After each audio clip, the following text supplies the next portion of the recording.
sounds and letters is very inconsistent.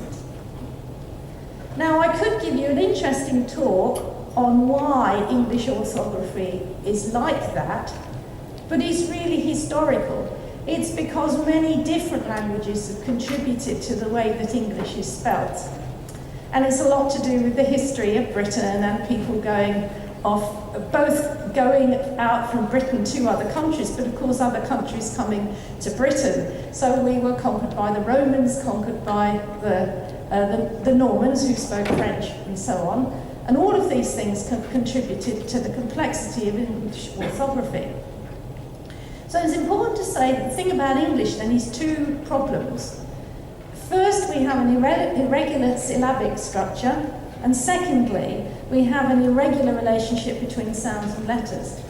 And there's lots of research showing that those are the two things that determine how difficult it is for a child to learn to read a language. So, just to sum up then, languages where the orthography is consistent, so where one letter and one sound are always in the same relationship, and where there's a simple syllable structure, those are the easiest for children to read. So, these are the ones I know about, but there are many others. Italian, Spanish, Greek. I'd love to know about Turkish. It looks fairly regular to me, but I'd love to know, oh, I'm getting some nods. It is regular, right? So, Portuguese, that's another one. All of the languages where there's a regular syllable structure and letter-to-sound relationships are consistent are really quite easy to read. When I say easy to read, what I mean is if you show a child a word, they can tell you how it's pronounced. Of course, it doesn't mean they understand everything they're reading, but it is a starting point for understanding what you read, that you recognise the words. And in fact, learning to read English takes several years. I was surprised, as someone who'd done a lot of research on English, where we have so many standardised reading tests. So we test reading as the children go through school.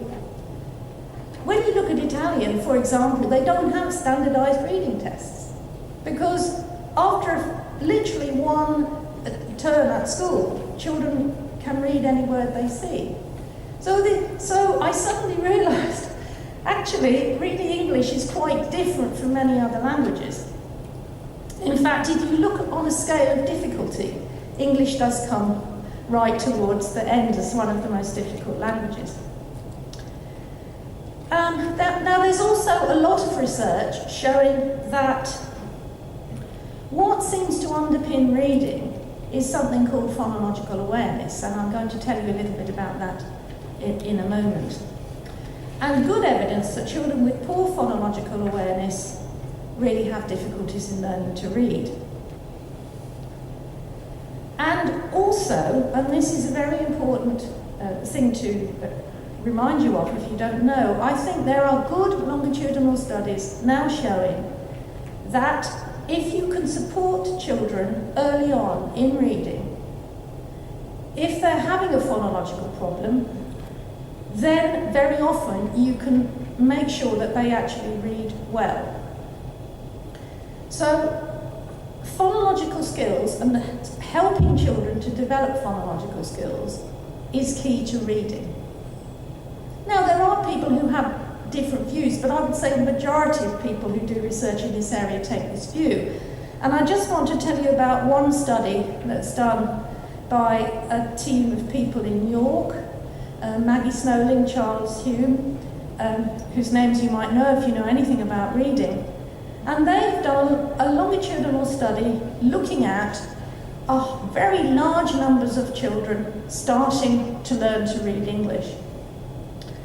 And what they say is that if you have a reading program that's structured and it involves phonic components, so it actually helps children understand the relationships between sounds and letters, then for most children, that's all they need. And I did say yesterday that one of the interesting things about this international approach is really thinking about how reading is taught. But I know, for example, in Greek, where I have done some research through a PhD student, that in fact there's a lot of emphasis on learning the relationship between the sounds and the letters. However, for children who have problems with reading, then if you can help them to develop phoneme awareness, so in other words, the sounds within the words, and you can help them to learn how the sounds in the words relate to the letters, then you can often make up for their early difficulties in reading. So let me just tell you a little bit about phonological awareness in case you don't know, because this is perhaps a more, although I know the idea of phonics teaching is very prevalent in reading, the phonological awareness is perhaps more of a psychological concept. And in essence, what we mean by phonological awareness is the ability to represent and manipulate sounds. And in fact, there are lots of different tests that measure phonological awareness. And again, if I was giving you another talk, I could tell you all about what the different tests, how they vary and what this tells you about reading. But fortunately, we don't need to do that. But here are some examples. The kinds of tasks are things like counting the number of syllables in a word. That's a fairly low-level task.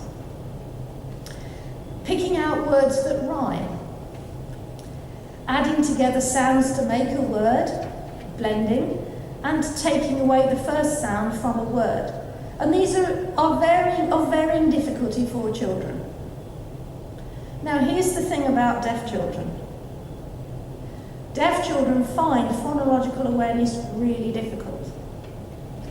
And I first became aware of this when I tried to develop a phonological awareness test for deaf children. So let me just tell you a little bit about that. What influenced me initially was the work of Peter Bryant and Lynette Bradley, who've done a lot of work on looking at what predicts reading. And they have a test that you can give to hearing children, which actually does predict quite well how children are going to read. So I thought, well, let's find a version that will work for deaf children. Now, when you do something with deaf children, you can't really say a word to them, because you don't quite know how well they've heard the word. So we developed a picture test. So what we did was show the children a picture, make sure they knew what it was. So this one's sun. And then we would give the children a choice of two other pictures. There's the first one. There's the second one. And we would say to the children, which of those two pictures has the same sound in it as the first one? So we've got cup and we've got gun. So the answer is, of course, gun, because gun's got the same ending as sun. So that's the idea. We'd give children a picture and then two other pictures, and they had to match them in terms of their sound similarity. And we did this. Sometimes it was the first sound that was the same. Sometimes it was the second part of the word that had the same sound.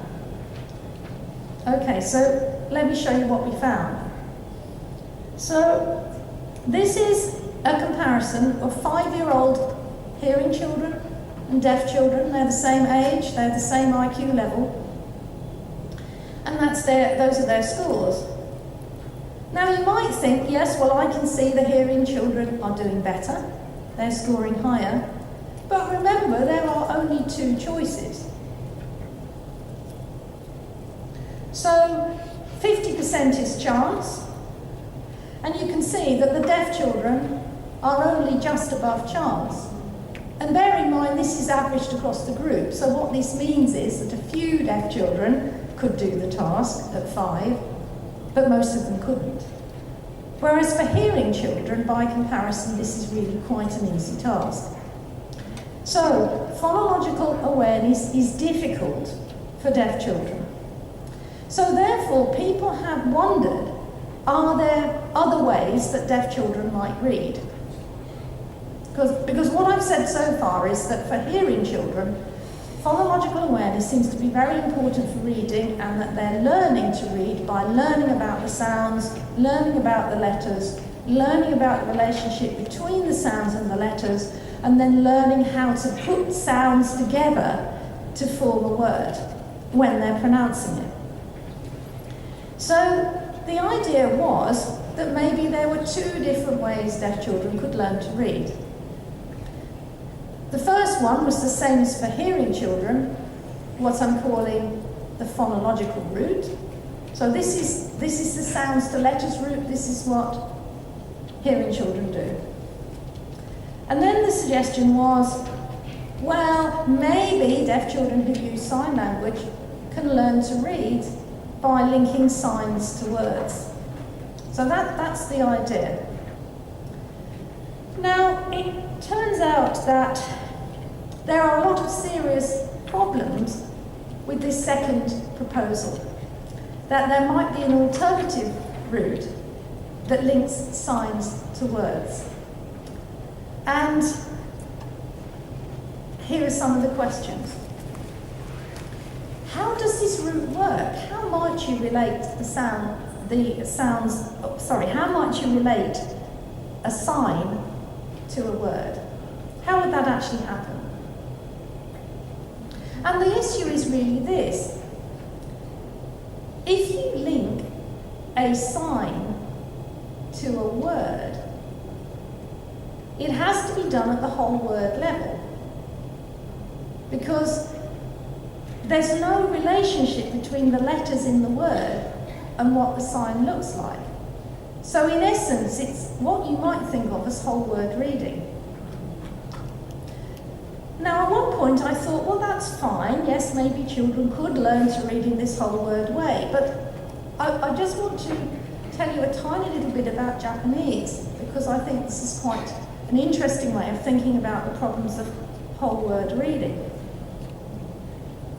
So, here we have a picture of some lovely cherry blossom in Japan, and here's some Japanese writing. I have to say I can't read or speak Japanese, so I hope what I'm telling you is right. And Japanese is very interesting because it has a number of different ways of writing Japanese. And in particular, there are two different kinds of script that are used in Japanese. There's a kana characters, which are used to represent syllables.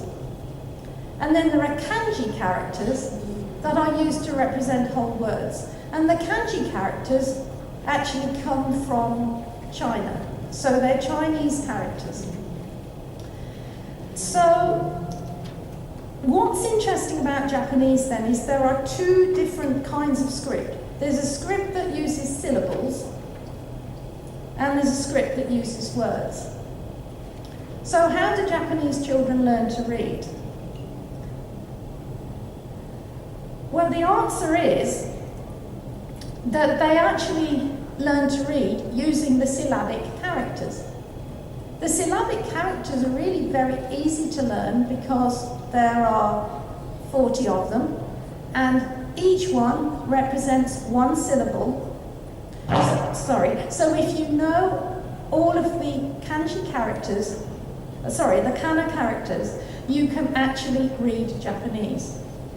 Because you know the syllable, you say the syllable, you can say the word. That's partly because actually Japanese has a very regular syllabic structure. But look what happens about learning the kanji characters. Remember, kanji characters are whole words. The children are introduced to 80 characters in year 1 at school. They're expected to know just over 1,000 by the time they're in year 6, so that's 5 years later. And then they've learned 2,000 by the end of year 9. So that means it's taking 8 years at school to learn 2,000 Japanese characters.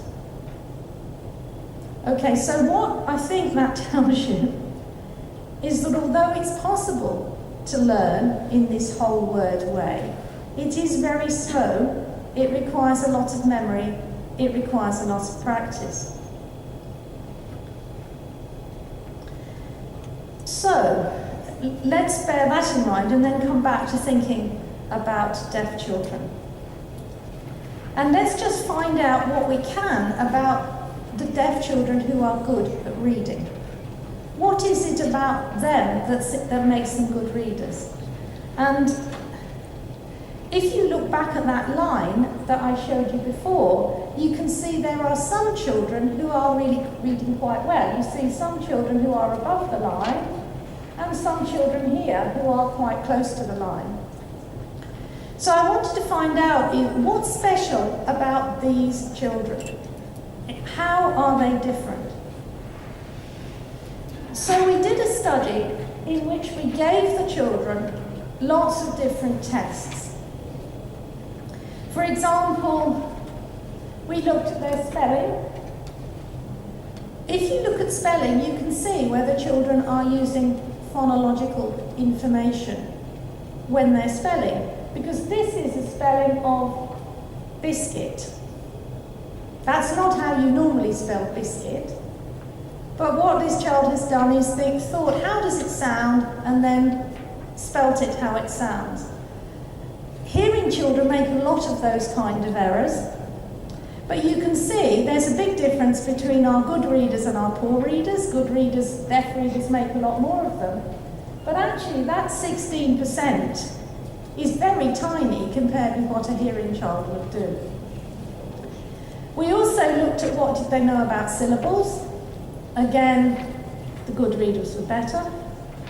We also looked at what did they know about spelling rules. That's what we mean by orthographic awareness. Again, the deaf children who are good at reading are better. And we also looked at speech intelligibility, that is, how clear is their speech. And that was the only measure on which the two groups of children were the same.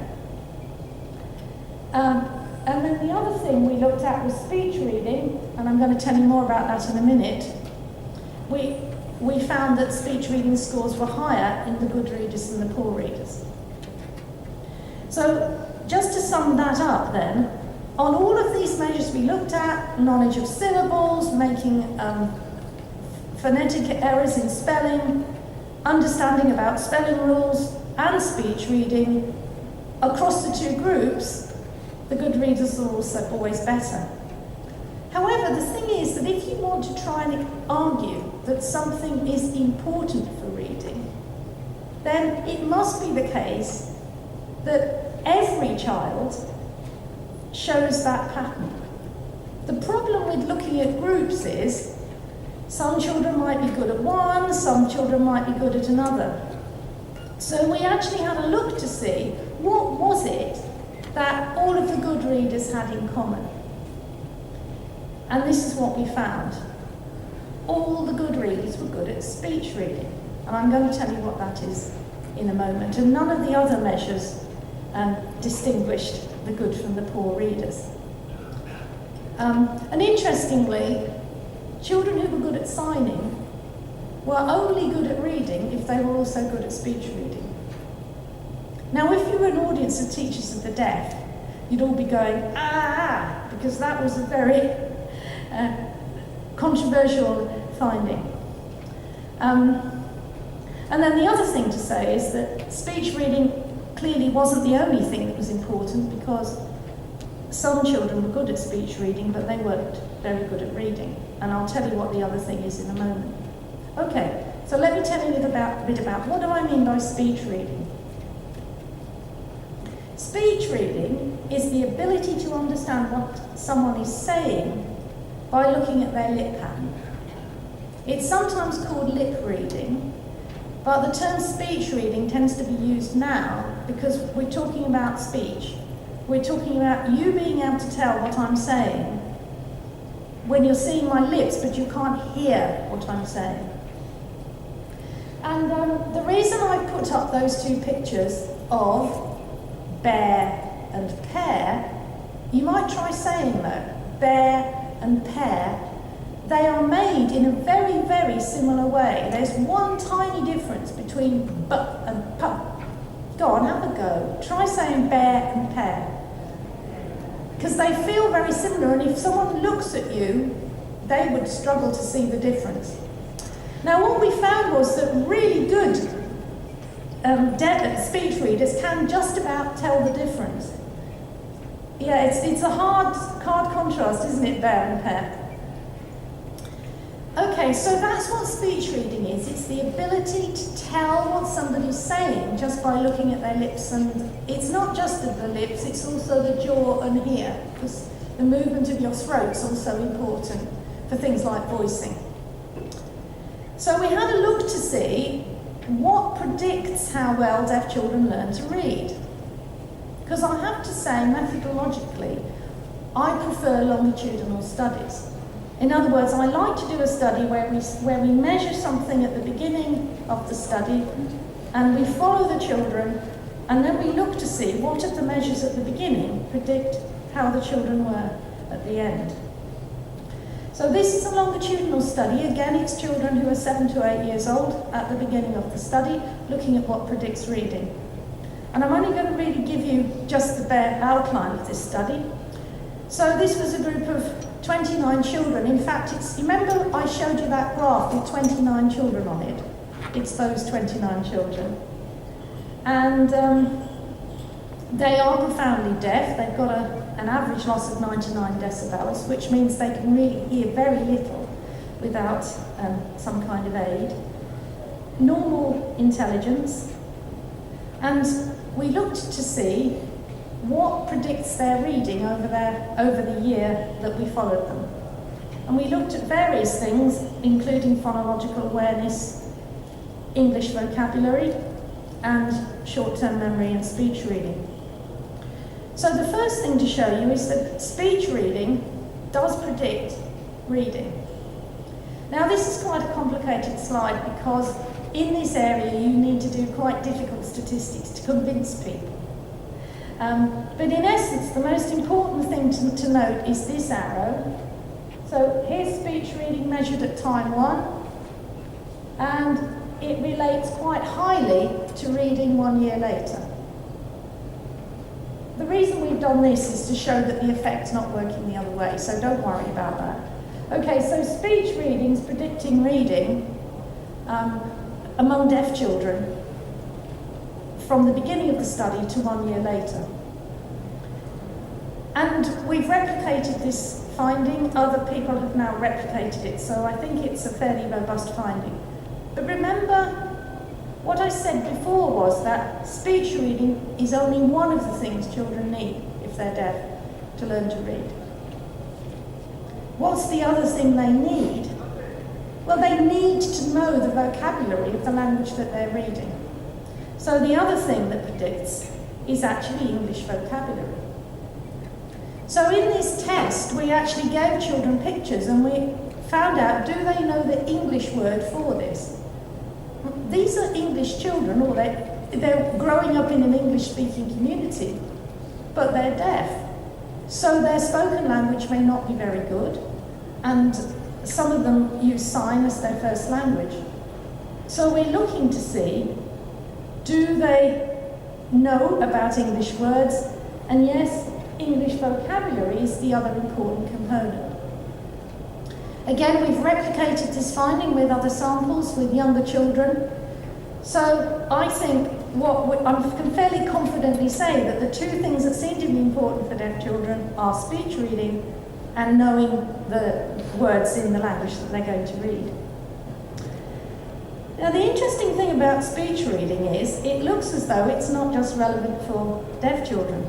And my PhD student went on to develop a test of speech reading.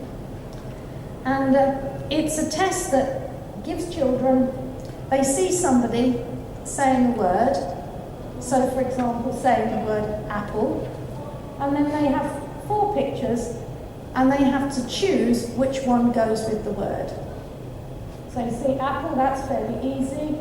Also there are sentences like the baby is in the bath, and actually it's a bit difficult from, I think it's probably this one. Yes, is that right? Yes. So that's the baby is in the bath. So this is a standardised test now to see how good children are at speech reading. Now, here's an interesting question to which I certainly didn't know the answer until Fiona did this study, which is, would you expect deaf children to be better at speech reading than hearing children? And here's the answer. Actually, they're both rather similar. Remember, these are children, they're not adults, and there are issues about the fact that speech reading skills often get lost as you get older. But in fact, you can see there's remarkably little difference between the deaf children and the hearing children in terms of their ability to do speech reading. And furthermore, there's a very high correlation for both groups between reading and speech reading. So you can see that the line of best fit is very similar for deaf and hearing children. You can see that the deaf children are the ones with the open circles. They're a bit lower down because they're not reading as well. And then the hearing children who are up here are reading a bit better, but the relationship's the same for both of them. So actually it looks as though speech reading is also related to reading for hearing children. So just to sum up so far, what I've said is that many deaf children find reading difficult. But it looks as though speech reading seems to be important for both deaf and hearing children. And I think the reason it's important is it's actually related to phonological skill. Because there isn't time to tell you the whole complex story, but in essence we have other data that shows that for deaf children in particular, speech reading allows them to develop phonological awareness. So it looks as though it's the route to phonological awareness for deaf children. Vocabulary knowledge is also important, but the conclusion from this is that actually deaf and hearing children learn to read in similar ways. And from an educational perspective, that's terribly important to know. Because what it means is that you need to be supporting deaf children to develop the same kind of skills that hearing children develop. So this is where the new technology comes in. And you're now going to see some pretty pictures of babies. So, because I know there's a lot to take in so far. So let me tell you about the two important developments within deafness, which have huge implications for deaf education. So we have two kinds of things. We have universal newborn hearing screening, and we have cochlear implants. So let me just tell you a little bit about both of those. Universal newborn hearing screening is now available in quite a large number of countries in the world. Again, I'd be really interested to hear about what's going on in your country, whether it's been introduced yet. But in essence, it's a fairly simple test that is done as soon as babies are born. And there are two stages to the test. That's why there are two pictures. It's done while the baby's asleep. It's an automated test using a computer. So you can see you put a little something into the ear of the baby, and essentially it sends a signal down into the baby's ear. And then the signal comes back out again, and depending on how it comes out, that tells you whether the baby's going to have a problem with hearing. And then if it looks as though there's a problem, there's a follow-up, because that test is not completely reliable, and then they do more complicated things. More complicated things here, this one, that involves analysing brainstem responses. So we've got universal newborn hearing screening, I have to say, one of the great things about the United Kingdom, and if you saw the Olympics opening ceremony, you'll know about this, is our National Health Service. National Health Service means that everybody has the same opportunities for healthcare. So every baby in the country is given this test to see if they're deaf. And then the second thing that we now have, and again the National Health Service will provide this for all suitable babies and children, is cochlear implants. And I'm going to tell you a little bit about both of those. So, universal newborn hearing screening. The reason that this was so important was that most deaf children are actually born to parents who are hearing. So what that means is that there's no way of predicting in advance that a baby is likely to be deaf. And before newborn hearing screening was introduced, so many babies who were deaf were not identified. In fact, in the UK, before newborn hearing screening was introduced, the average age at which a baby's deafness was identified was 17 months. So that's over a year old. That's very, very late, because if the baby is deaf, you need to know so you can do something. And there's been an extensive study looking at the benefits of universal newborn hearing screening, and led by a team at Southampton, by Professor Kennedy. Incidentally, I have put some references on this, so if people would like a copy, I'm happy to send you one. So that's universal newborn hearing screening. It's crucial for identifying deafness in babies. And then the second thing that's so important is cochlear implants. Again, I'd love to know what's happening with cochlear implants, but cochlear implants can give children much better access to spoken language. Now, for those of you who don't know what a cochlear implant is, it's essentially a rather special kind of hearing aid. And it has two parts. If you look at this little girl here,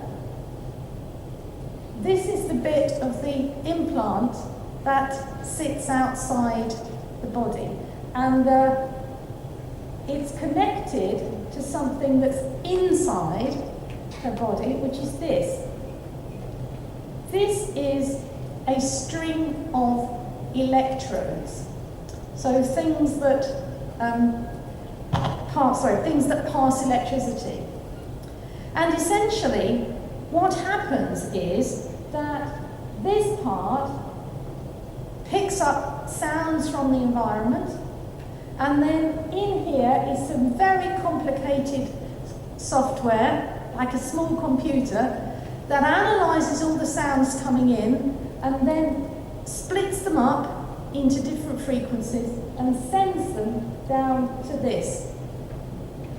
So the difference between a cochlear implant and an ordinary hearing aid is that it's directly stimulating the inside of the ear. In fact, it's stimulating the auditory nerve. Cochlear implants have become increasingly available for children in the United Kingdom and in an increasingly large number of other countries. They're very common certainly in Western Europe now, in Australia, North America, and so on. And there's lots of evidence that they really can help a lot of children with their hearing. So the interesting question is, are they going to help children with reading? Because if phonological awareness is important, and cochlear implants help you pick up sounds and therefore should help you with phonological awareness, certainly they should help with reading. So I'm going to tell you about a couple of studies that tell us about what do cochlear implants do. I have to say, though, that doing research on cochlear implants is difficult because lots of different things affect how beneficial they are for children. But a couple of things to point out. First of all, it's important when the deafness is diagnosed, and it's important when the implant is put in. So the best results come from very early diagnosis, so you know the baby's deaf at birth, and you put the cochlear implant in, ideally under 18 months of age. That's what works best, early diagnosis, early implant, or other kinds of aging. But various things obviously affect how well a child's going to do at school, how well they're going to read, all the sorts of things you know about. So I was fortunate enough to work with the Nottingham Cochlear Implant team, and they were the first team in the United Kingdom to do cochlear implants on children. And they were very forward thinking because they collected lots of data on how the children's reading progressed. And I got involved with evaluating the reading outcomes. So, just to give you an idea about numbers here, we started out with a sample of 105 children because we had to exclude all the children who'd got complex needs.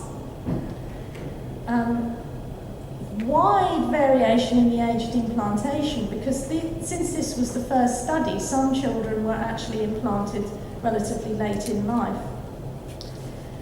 The interesting thing though is this, that out of this sample of 105 children, we ended up with a sample of 71 who had IQ within normal range. I had an interesting debate with the cochlear implant surgeon because I said, well look, if you want to look at deaf children's reading, you need to take the children where you would expect reading to progress well. Because we know if children have got an IQ below normal, then this might well affect learning in general and reading. So I did win the argument, and so we ended up with this sample of 71. And what I'm going to show you now are the results of their reading 5 years after they've had their cochlear implant and 7 years after they've had their cochlear implant. And what I'm going to show you is their reading score in relation to their actual age. So let me just show you the slide and then I can talk you through it. Okay, so look first of all at the 0 line here. 0 means that a child's reading age is the same as their actual chronological age. Any child who's reading above chronological age will be above the line, and children who are reading below chronological age are below the line. And I've divided the data up into 2 groups. On this side are children with an early cochlear implant. So it was put in when they were young. And on the other side here, I have the children who had an implant later in life. Now, there are 2 things that are very striking about that graph. First of all, the children who had an early implant are doing really well.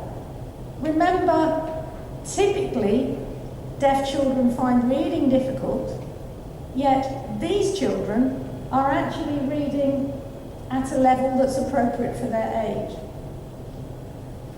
So these data were really very exciting because they did show that cochlear implants have the potential to really improve deaf children's reading. But you can see the children with the later implant are still not reading well. So early implantation is important. Though interestingly, what we mean by early implant here is actually quite late in terms of very recent developments, because the cut-off there was before 42 months. So good evidence then that in primary school, which is what I'm talking about for the most part, these are children who are typically coming towards the end of primary school or just going into secondary school at 7 years post-implant. So we were very pleased by those results, but people were beginning to become concerned in a number of studies that perhaps this, what looks like a very impressive effect for primary school children, starts to disappear when children get older. So I want to end by just telling you a little bit about reading in secondary school amongst this group of children. So again, these are people who've had cochlear implants. And this is the study that I did most recently, in which we compared 3 groups of children. The children either have a hearing aid, they've had a late cochlear implant, or an early cochlear implant. Just one tiny word about hearing aids. Again, hearing aid technology's improved enormously, and again in the United Kingdom, where we have the National Health Service, children now have digital hearing aids, which are much better than the old kind of hearing aids, which really weren't very good at all. So the children are otherwise very similar. You see they're all about 14 years old. The only thing that's different here is that the early cochlear implant children have had an earlier diagnosis of deafness, and there's a small difference in non-verbal IQ, with, in fact, the children with the hearing aids having the slightly lower IQ. Okay, so what are we going to find when we compare these 3 groups of children? One thing that's important here is to look at where these children are actually being educated. And it's really noticeable that amongst the children with hearing aids, we've got quite a lot in schools for the deaf. What's been happening in the United Kingdom is that historically, in other words over time, a lot of the schools for the deaf have been closing, because there's a lot of politics around putting children in special schools. And the idea is we need to put them into mainstream schools so that they can be with other children. However, in this sample, quite a lot of the children who have hearing aids are still in schools for the deaf. You can see that otherwise we've got children who are in mainstream school, children who are in units for deaf children, and we've got children in schools for the deaf. We've also got a mixture of communication. We've got some children who are signing, some children who are using only spoken language, and quite a lot of children who are using both. Again, lots I could say about the use of signing here, but let me show you the results. Bear in mind, in the previous study, we found that the children with cochlear implants were reading really rather well. What did we find here? So these are the results from the Edinburgh Reading Test, which is a test that looks at all sorts of different aspects of reading, so it's not just single words, it's also comprehension. Okay, so let me talk you through this. This is the lag score, like we saw in the previous slide, and a minus means that the children are reading below their actual age. So the first thing you notice is, in these 14-year-olds, all of the children in the groups, well, on average, are reading well below their actual age. So this suggests that problems can really occur in secondary school. But notice the most interesting finding. Look at which group is actually doing the best. And it's the children with the hearing aids. We were so surprised by those results that we went back to our analysis and checked that we'd done it right. Because we really were expecting the children with the cochlear implants to be doing better than the children with the hearing aids. But that wasn't the case. In our sample, the children with the hearing aids were actually doing better. And you can see this as well if you look at the number of good readers in each group. Because there you go, 13 out of the 27 children with hearing aids were good readers, and only 6 and 5, respectively, of the children with cochlear implants. So we began to wonder what was going on here, And I think part of the reason is probably to do with what's going on with the children's education. Because you can see that there's quite a difference in the proportion of good readers in different settings. Because children in mainstream, quite a lot of them are good readers, half of them. Although that does mean that half of the children in mainstream are not good readers, which is worrying. And by good reader, I mean reading within 1 year of chronological age. The children in the schools for the deaf are actually, again, 1/3 of them are doing relatively well. And it's the children in the specialist units who are really struggling. So I think part of the issue probably is that what's going on is that the children are not being supported sufficiently through secondary school. Okay, so the other thing that we found from these results was that a lot of evidence, again, that children are actually using phonetic, phonological coding when they're reading. But I won't dwell on that too much because I just want to bring out the key findings. So there's a wide variation in the children across all of the groups, but rather shockingly, many of the adolescents, the teenagers with a cochlear implant, were not reading well at all. And in fact, the children with the hearing aids were doing better. And there was some evidence that the educational placement was influencing the outcome. So I thought, when we got these results, well, goodness, I mean, is it just we're really bad with our children in secondary school if they're deaf? And in actual fact, there are other studies now which show rather similar findings. So there's the work that Anne Gears has done in the United States, where she finds that the children are generally reading much worse than hearing children in adolescence. And we also have an interesting study that's just been done in the United Kingdom, looking at the reading levels of 11-year-olds. And there they find that the children with the cochlear implants aren't any different from the children with hearing aids. And they found here that about half of the children at age 11 are reading at an age-appropriate level. So that still suggests that half of the children, even with all of this technological intervention, are still struggling with reading. And I think part of, for me, one way of thinking about this, and this is quite a complicated slide, essentially what this is doing is comparing deaf children with dyslexic children, and looking at, in particular, non-word reading. And I think what seems to me have happened is that giving children better hearing aids has made them rather like hearing dyslexic children.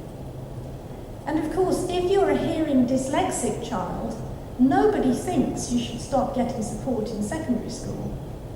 And I think the problem for deaf children is that cochlear implants and better hearing aids have made them sound much more like hearing children.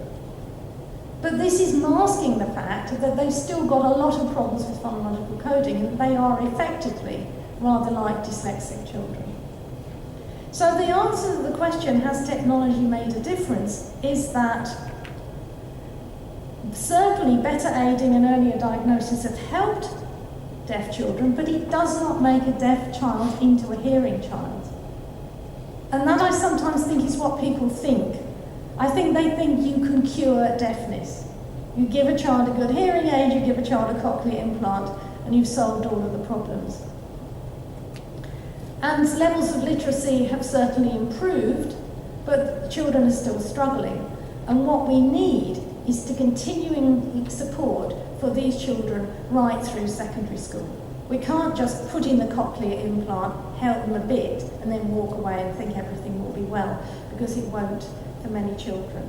So the thing is that they will require continuing support throughout their the later years at school.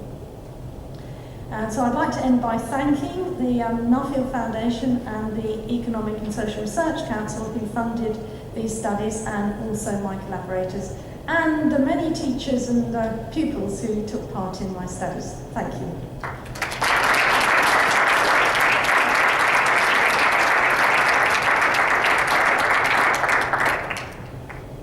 I was going to say, it is now my hour is up, so I'm very happy to take questions, but do feel free to go if you have other things to do.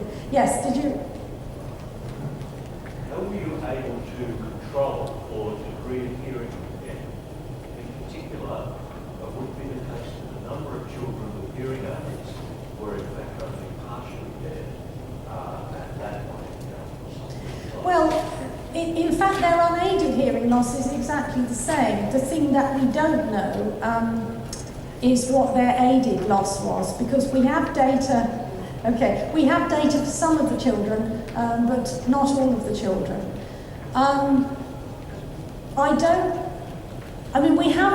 We have done analysis in other studies which seems to suggest that the aided hearing, if that's what you're talking about, doesn't really seem to explain it.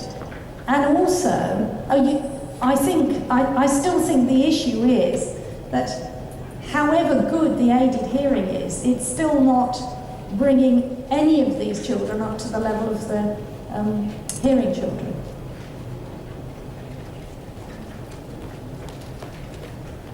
Okay, well, I'm very happy if people want to talk to me afterwards, because I know it's a bit difficult to ask questions in this big hall, so thank you very much.